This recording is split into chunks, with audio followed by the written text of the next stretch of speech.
নীলোফার চৌধুরী মনি, আপনার কাছে ফিরে আসি। এই যে ব্যাংকের ব্যাপারে যে আইনটির কথা তুষার বলছিলেন, এটা নিয়ে বিস্তর সমালোচনা হচ্ছে, কারণ এস আলমদের বিরুদ্ধে তাদের লুটপাট ব্যাংকিং খাতে, এটা নিয়ে বিএনপি নেতারাই বিভিন্ন সময়ে উচ্চকণ্ঠে কথা বলেছেন আওয়ামী লীগের সময়। এই সময় এসে তাদেরকেই আবার শুধুমাত্র 7.5% টাকা ফেরত দিয়ে মালিকানায় আবার নিজেদেরকে পুনঃপ্রতিষ্ঠিত করার যে সুযোগটা দেয়া হচ্ছে এই আইনের মাধ্যমে, সেটার ব্যাপারে আসলে বিএনপির অবস্থানটা কি পরিষ্কার করবেন? দেখেন, বিএনপির অবস্থান এটা আসলে আরেকটু ক্লিয়ার না হলে বলা যাবে না। 7.5% কাদের জন্য, তারা সবাই কি পারবে কিনা, যাদের নামে প্রবলেম ছিল, এলিগেশন ছিল, তারাও এটার সাথে পারবে কিনা, সেটা একটা ব্যাপার। এই অনেক কথা বলাতে আমার একটা কথা মনে হলো যে ইসলামী ব্যাংক নিয়ে যে কথাটা উঠলো, হ্যাঁ, আমি এস আলম নিয়ে আমরাও কথা বলেছি। আমরা যারা যারা এই ব্যাংক দস্যু, ভূমিদস্যুর মতো, আমরা তাদের নিয়ে কথা বলেছি। কিন্তু যখন একটা প্রতিষ্ঠান যখন কর্মচারী নিয়োগ করে, যে কর্মচারী যখন 5 বছর 10 বছর চাকরি করে, তারপরে সেই প্রতিষ্ঠান আবার যদি হাতবদল হয় বা কেউ দখল হয়, পরবর্তী দখল হয়, তাতে কি সেই কর্মচারীদের দোষটা কতটুকু থাকে যারা ওইখানে নিজেদেরকে স্থিত অবস্থায় রেখে দিয়েছেন? এই যে 5,000 কর্মচারী ইন্ট্রিম সরকারের সময় যখন বিরোধী দল আজকে তারা ফেলে দিল, তাদের অপরাধটা কি ছিল? হ্যাঁ, চাকরি যখন যার আন্ডারে ছিল তারা চাকরি দিয়েছে, কিন্তু তারা তো বাংলাদেশের নাগরিক, তারা তো এই দেশেই কিছু করে খেত। এই যে রাতারাতি যে 5,000 পরিবার যে শূন্যে নেমে গেল, একটা দেউলিয়া রাষ্ট্রও কিন্তু এটা করে না, কারণ প্রত্যেকটা নাগরিকের সমান সুযোগ থাকা উচিত। ওই নাগরিকটা তো কিছু করে নাই, ওই নাগরিক তো ব্যাংক থেকে টাকা লুট করে নাই, যে নাগরিকটা চাকরি নিয়েছে। এবং তারপরে যেটা হলো, তারা তাদের মতো করে আবার পর্ষদ চেঞ্জ করলো। পর্ষদ চেঞ্জ না করে তাদের উপর যদি শর্তই জুড়ে দিত, তাহলে কিন্তু আজকে আবার নতুন করে এই জিনিসগুলো হওয়ার সম্ভাবনা ছিল না। আপনি দেখেন যে এই যে তারা বলে যে আমাদের ব্যাংক দখল করেছিল, তো যখন একটা ব্যাংক প্রতিষ্ঠান, আমি এমনও নাম বলতে চাচ্ছি না, আমি এমনও লিজিং কোম্পানি দেখেছি বাংলাদেশে, যে লিজিং কোম্পানির মালিক নিজে বানিয়েছে, সে ওই লিজিং কোম্পানি থেকে টাকা নেওয়ার জন্য জেল খেটেছে বা খাটছে।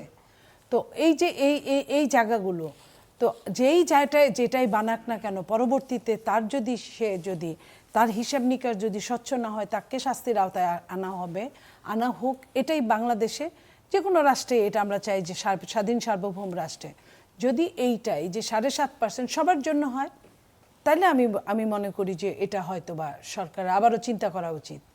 আরেকটা কথা তুষার বলছিলেন যে বাংলাদেশ ব্যাংকের গভর্নর নিজেও এস আলমের সাথে ব্যবসায়িক অংশীদারিত্বের মধ্যে আছেন। আপনার বাবা যদি একজন বিচারপতি হয়, একজন ভালো অ্যাডভোকেট হয়, আপনি অ্যাডভোকেট হতে পারবেন না এমন কোনো কথা না। আপনি যে অ্যাডভোকেট হলে 5টা আওয়ামী লীগের অ্যাডভোকেটের সঙ্গে 10টা বিএনপির অ্যাডভোকেটের সঙ্গে আপনার সম্পর্ক থাকবে না এমনও কোনো কথা না। কারোর সঙ্গে যদি কারো ব্যবসা, আমি জানি না ব্যবসা আছে কিনা, সেটার সঙ্গে কোনো ব্যবসা, বৈধ ব্যবসা করা, আমি যখন একটা দোকানদার, আমি 5 জনের কাছে জিনিস বিক্রি করব, আমি কার কাছে কে কোন দল করে ওইটা হিসাব করে কিন্তু কেউ জিনিস বেচা কিনা করে না। ইসলাম গ্রুপের ব্যবসা আপনার কাছে বৈধ মনে হয়েছে? আমার কাছে বৈধ মনে হয় না। কিন্তু কেউ যদি ওইখানে আপনার একটা ইললিগ্যাল দোকান আছে, মনে করেন ইললিগ্যাল দোকান আছে, আমার সওদা দরকার, আমি কি লিগ্যাল আর ইললিগ্যাল দেখে যাব? আমি তো সেখানে কিনতেই যাব। আমার তো নিড, আমার প্রয়োজন, আমাকে জাস্টিফাই করতে হবে যে তার কি ব্যবসা ছিল, কোথাকার ব্যবসা ছিল, কেমন ব্যবসা ছিল, কি কি করেছে। যেমন যে কথাটা বললেন যে স্বরাষ্ট্রমন্ত্রী, হ্যাঁ ঘটনা সত্যি, যে গাড়িতে উঠেছিলেন, একজন মানুষ, মিসিং মানুষ যখন আসে তখন শত শত গাড়ি আসে, এটাও কিন্তু সত্যি, ওই এলাকার আসে, এবং যারা 2 নাম্বার 4 নাম্বার তারা আরও বেশি আসে। এখন কোন গাড়িতে উঠলো, কোন গাড়িতে, কার গাড়িটা, গাড়ির নাম লেখা কিন্তু আমি জানি না। এখানে 5টা গাড়ি আপনার প্রতিষ্ঠান আমাকে নিয়ে যাবেন, দিবে, কারো গাড়িতে আমাকে উঠায় দিতে পারে, সেখানে কোন গাড়িটা কার গাড়িটা এটা আমার জানার কথা না। সেটা কাকতালীয় ঘটনা হিসেবে আমরা জানি। গাড়িতে উঠলেন এবং শোনেন, হ্যাঁ, তারপরে কিন্তু সেটা থেকেও কিন্তু বিএনপি তাকে মুক্তি দেন নাই, তাকে কিন্তু শোকজের জবাব দিতে হয়েছে। আমি এই কথাটাই বলতে চাচ্ছি, 10টা-20টা গাড়ি থাকলে একটা কাকতালীয় হয়ে যেতে পারে, হয়ে যেতেই পারে, তাহলে আর কাকতালীয় নামটা থাকতো না যদি না হতো এরকম। তো তারপরেও কিন্তু তাকে জবাবদিহিতার মধ্যে আসতে এবং হয়েছে। এটাও কাকতালীয় যে বাংলাদেশ ব্যাংক এমন একজনকে দিতে হলো যার এস আলম গ্রুপের সাথে ব্যবসায়িক অংশীদারিত্ব আছে, এবং এখন আইনটা এমনভাবে পরিবর্তিত হলো যেখানে এস আলম গ্রুপেরই লাভবান হওয়ার সুযোগ। সবগুলোই কাকতালীয়। শোনেন, যে যে মানুষটার 20টা-30টা ব্যাংক সবই তার, আপনি কোনটাকে রেখে কোনটায় যাবেন? বলেন না যে গা বাঁচতে লুমুজার। তো যে যে মানুষ এস আলমের ব্যাংক না কোনটা ছিল, আপনি আমাকে ওইটা বলেন, তাহলে আপনি সবগুলো ব্যাংককে ব্যান করে দিতে হবে। আপনি আপনি এটাতে আসেন, এই যুক্তিতে। আর নইলে আপনাকে ঢেলে সাজাতে হবে। রাষ্ট্র যদি আপনার আমার সবার হয়, তাহলে রাষ্ট্রের ব্যাংকগুলোর দায় দায়িত্ব আমাদেরকে নিতে হবে, সেইখানে আমাদের ঢেলে সাজাতে হবে।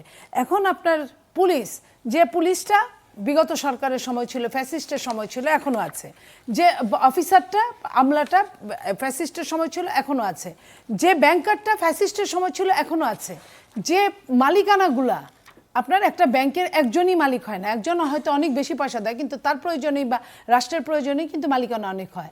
তো এইভাবে কিন্তু আপনার অনেকগুলোই হয়। তো এখন আপনার আমার যদি গা বাঁচতে লুমুজার হয়ে যায়, আমরা কি করতে পারি? সেইখানে আপনি একটা বলতে পারেন। আমি আবারও বলছি, এই স্বচ্ছতা থাকা দরকার। স্বচ্ছতার জন্য এই জবাবদিহিতা চাইবে বিরোধী দল। বিরোধী দলের জায়গায় তারা তাদের মতো বলতেই পারে। আমি সারা জীবন বিরোধী দলের জন্য কথা বলে গেছি, এই জন্য আমি এই সময়টা এই কথাটাই বললাম, তারা বলতেই পারে। এবং আমরা আমাদের যদি কোনো বলার থাকে, এই যেমন আপনার সবাইকে চাইলেই আমি একদিনে রাতারাতি এমটি করে দিতে পারি না, আমাকে সিস্টেম করার জন্য সময়ের দরকার। জি।